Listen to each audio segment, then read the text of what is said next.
क्षितिज की प्रेम की कहानी। मैंने कमरे में प्रवेश किया तो देखा उसके चेहरे पर वह सुखद आश्चर्य था। आंखों में पानी था, पर मेरे दिल की जमीन मुझे कुछ गीली गीली लगी। इस दृश्य का सपना तो मेरी जागती आंखों ने न जाने कितनी बार देखा होगा। नहीं जानती थी कि कभी छोटी सी असफलता भी इतनी बड़ी सफलता का रास्ता होती है। क्षितिज, पास फेल तो जिंदगी में लगा ही रहता है बेटा, सोचो तुमसे चूक कहाँ हुई, वहीं से फिर शुरुआत करो। मैं हूं ना, सोमेश ने क्षितिज के गालों को सहलाते हुए कहा। क्षितिज के घर में प्रवेश करते ही उसके चेहरे के भावों को देखकर मैं समझ गई कि वही हुआ है जिसका मुझे अंदेशा था। रिजल्ट क्या रहा? मैंने किचन से निकलते हुए पूछा। मैं फेल हो गया, क्षितिज ने संक्षिप्त सा उत्तर देकर सिर झुका लिया।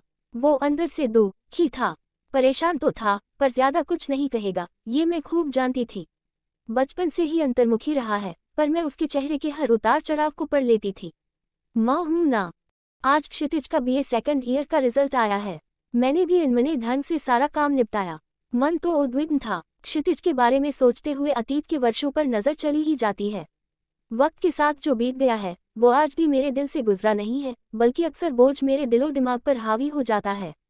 कभी कभी तो बहुत बेचैनी और बेबसी महसूस करती हूँ, जब सोमेश भी मेरे अंदर की माँ की पीड़ा को नहीं समझ पाते हैं। क्षितिज बचपन से ही होशियार, तेज दिमाग का और बहुत संवेदनशील बच्चा था। हमारे संयुक्त परिवार में क्षितिज को सभी का भरपूर प्यार मिला। 3 साल की उम्र में स्कूल में नाम लिखा दिया गया। खुशी खुशी स्कूल जाता, कभी भी किसी चीज के लिए जिद नहीं करता। कुल मिलाकर उसका विकास एक स्वस्थ माहौल में हो रहा था।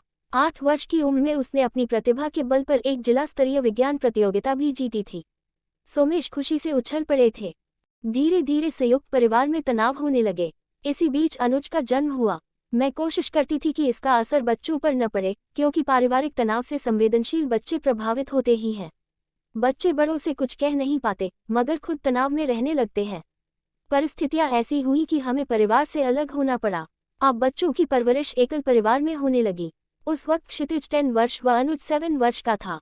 पिता का अनुशासन बच्चों के लिए जरूरी है, मगर साथ ही बच्चों के लिए यह एहसास भी जरूरी है कि पिता उसे बहुत प्यार करते हैं। इससे बच्चे खुद को सुरक्षित महसूस करते हैं। सोमेश का व्यवहार क्षितिज के प्रति हमेशा अनुशासन भरा रहने लगा, प्यार खोने लगा, क्षितिज का बचपन खोने लगा। यही से मेरी चिंता शुरू हुई, क्योंकि मैं समझती थी कि पिता के हिस्से के प्यार की भरपाई मैं नहीं कर सकती थी। अकेले में मैं सोमेश को समझाती, मगर मेरी बातों को उन्होंने कभी गंभीरता से नहीं लिया। सोमेश की अपेक्षाएं उन्हें क्षितिज के लिए पूर्वाग्रही बनाती जा रही थीं। वे क्षितिज में सारी खूबियां ही देखना चाहते थे। उसे दूसरे बच्चों की झूठी शिकायतों पर सबके सामने डांटना मारना, प्यार से कभी पास बुलाकर प्यार करना तो जैसे भूल ही गए थे सोमेश। हर वक्त सहमा सा रहता था क्षितिज। कभी कोई अच्छा काम करता तो सोमेश की तारीफ पाना चाहता था, लेकिन ऐसा नहीं होता था। सोमेश समझ नहीं पाते थे कि इससे उसके आत्मविश्वास को ठेस लगती थी। क्षितिज का आत्मविश्वास डगमगाने लगा था। अब वह किशोरावस्था में प्रवेश कर चुका था। इस संधिकाल में उनमें होने वाले शारीरिक व मानसिक परिवर्तनों को बच्चे समझ ही नहीं पाते हैं। अपने आप में उलझे रहते हैं। उन्हें प्यार व प्रोत्साहन के साथ सही मार्गदर्शन की भी जरूरत होती है। जिस उम्र में बच्चा पिता के करीब आता है, क्षितिज और सोमेश के बीच दूरियां आ रही थी। हमेशा फर्स्ट आने वाला लड़का पढ़ाई में मन न लगा पाने के कारण पिछड़ गया था। बच्चों पर सबसे ज्यादा असर अपने माता पिता की बातों का होता है। मैं हमेशा उसे प्यार से समझाती थी, मगर कभी नहीं कहती कि सोमेश गलत है। वह मुझसे अपने मन की बात करता था। माँ, जब मैं पढ़ने बैठता हूँ तो पापा के बारे में सोचने लगता हूँ और मेरा पढ़ाई में मन ही नहीं लगता। सोचता हूँ कि मुझसे कोई गलती ना हो जाए, फिर भी कुछ न कुछ हो ही जाता है और पापा नाराज हो जाते हैं। मैं चाहकर भी उसके लिए कुछ कर नहीं पाती थी। मैं भी उन कमजोर माँओं में से थी, जो पति की गलतियों में भी उन्हीं का साथ देती है, बेटे को सहारा नहीं देती। क्षितिज मेरे रवैये से कभी कभी अकेला पड़ जाता था, ये मुझे बहुत बाद में महसूस हुआ। और हमेशा पत्नी के आगे मेरे अंदर की माँ कमजोर पड़ गई। स्त्री अपने पुत्र से भी उतना ही प्यार करती है जितना अपने पति से, सिर्फ भाव में अंतर होता है। मेरे विरोध न करने के पीछे मेरी यही सोच थी कि कहीं मेरा सहयोग पाकर क्षितिज पिता की अवहेलना न करने लगे। शुरू में तो सोमेश के ऑफिस से लौटने का वक्त होता तो क्षितिज अनुज को साथ लेकर घर का कोई कोना ढूंढ लेता। सोमेश के सामने आने से डरता था।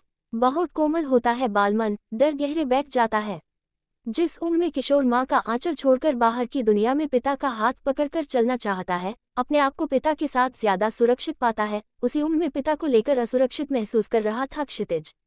किशोरावस्था खुद शारीरिक व मानसिक अस्थिरता का दौर होता है। किशोर इतने मानसिक दबाव से गुजरते हैं कि उन्हें बहुत प्यार से समझाने की जरूरत होती है। विश्वास को भी प्रोत्साहन की जरूरत होती है, वरना वो भी भटक जाता है। सोमेश का दूसरे बच्चों के साथ अति प्रेमपूर्वक व्यवहार व किसी बच्चे की मामूली शिकायत पर भी क्षितिज को बच्चों के सामने या किसी के भी सामने बुरी तरह डांटना, अपशब्द बोलना, उनका अधिकार प्रदर्शन करना, इन सब से वह अंदर ही अंदर घुटता रहता था। किशोरावस्था के संक्रमण काल में उसकी प्रतिभा व आत्मविश्वास दोनों ही खोते चले गए। उसके बोलने का अंदाज तीखा होता गया। वह सोमेश को जवाब भी देने लगा। मैंने कभी हिम्मत तो नहीं हारी, लेकिन आज जैसे परिस्थितियों ने मुझे हरा दिया। मेरा कर्तव्य हमेशा मेरी भावनाओं पर हावी रहा, मगर नतीजा क्या रहा? बीबी जी। हाँ, अरे तुम कब आई? नौकरानी के बर्तन खाली करने की आवाज से मेरी तंद्रा टूटी। अतीत के गलियारे में भटकते हुए वक्त का पता ही नहीं चला। घड़ी की ओर देखा, शाम हो चली थी। क्षितिज सुबह से चुपचाप अपने कमरे में लेटा था। आज पहली बार सोमेश ने उसे कुछ नहीं कहा था। हालांकि ये मैं जानती थी कि क्षितिज का फेल होना उनके लिए बहुत असहज बात थी। मुझसे भी अपने दिल का हाल नहीं कहेंगे, मगर इसका सकारात्मक प्रभाव पड़ा था। कुछ न कहकर इंसान वो सब कुछ कह जाता है जो वो बोलकर शब्दों में नहीं कह सकता। क्षितिज चुपचाप खिड़की के पास बैठकर सड़क के पार देखते हुए अपनी जिंदगी के लम्हे खोज रहा था या साल बर्बाद होने पर पछता रहा था, नहीं मालूम। अचानक कंधे पर स्पर्श महसूस कर वह खड़ा हो गया। सामने सोमेश खड़े थे, एक पिता बनकर अपने बेटे की सारी कमियां, गलतियां माफ करने को तैयार, अपने अक्स को खुद में समेट लेने को तैयार, उसे गले लगा लिया। क्षितिज की भी आंखें नम थीं, बरसों से अंदर छुपे बादलों ने बरसना शुरू कर दिया। पापा को इस रूप में तो उसने देखा ही नहीं था कभी। मैंने कमरे में प्रवेश किया तो देखा उसके चेहरे पर वह सुखद आश्चर्य था। आंखों में पानी था, पर मेरे दिल की जमीन मुझे कुछ गीली गीली लगी। इस दृश्य का सपना तो मेरी जागती आंखों ने न जाने कितनी बार देखा होगा। नहीं जानती थी कि कभी छोटी सी असफलता भी इतनी बड़ी सफलता का रास्ता होती है। क्षितिज, पास फेल तो जिंदगी में लगा ही रहता है बेटा, सोचो तुमसे चूक कहाँ हुई, वहीं से फिर शुरुआत करो। मैं हूं ना, सोमेश ने क्षितिज के गालों को सहलाते हुए कहा। क्षितिज तो बस अपने पापा का चेहरा ही देख रहा था। जिस शब्द को पापा के मुंह से सुनने को तरसता उसका बचपन पीछे रह गया था, उसे आज पापा के मुंह से सुनने की कल्पना भी नहीं की थी। हाँ बेटा, तुम्हारे पापा तुम्हारे साथ है ना, ये कोई जिंदगी की आखिरी परीक्षा तो नहीं थी। सोमेश ने क्षितिज को सीने से लगा लिया। मुझे देखकर सोमेश ने कहा, तुम सच कहती थी साक्षी, मैंने ही अपने बच्चे को समझने में बहुत देर कर दी। मैं खामोश थी, क्या कहती। गर्मी की उमस भरी शाम में भी जैसे मुझे ठंडी हवा के झोंकों का आभास हो रहा था। सोच रही थी कि एक पिता अपने बच्चे से अपना अहम छोड़कर ये बात कहने में इतने साल क्यों लगा देता है कि बेटा, मुझे तुमसे बहुत प्यार है। ऐसे ही वीडियो देखने के लिए हमारे चैनल को लाइक एंड सब्सक्राइब करें। Thanks for watching.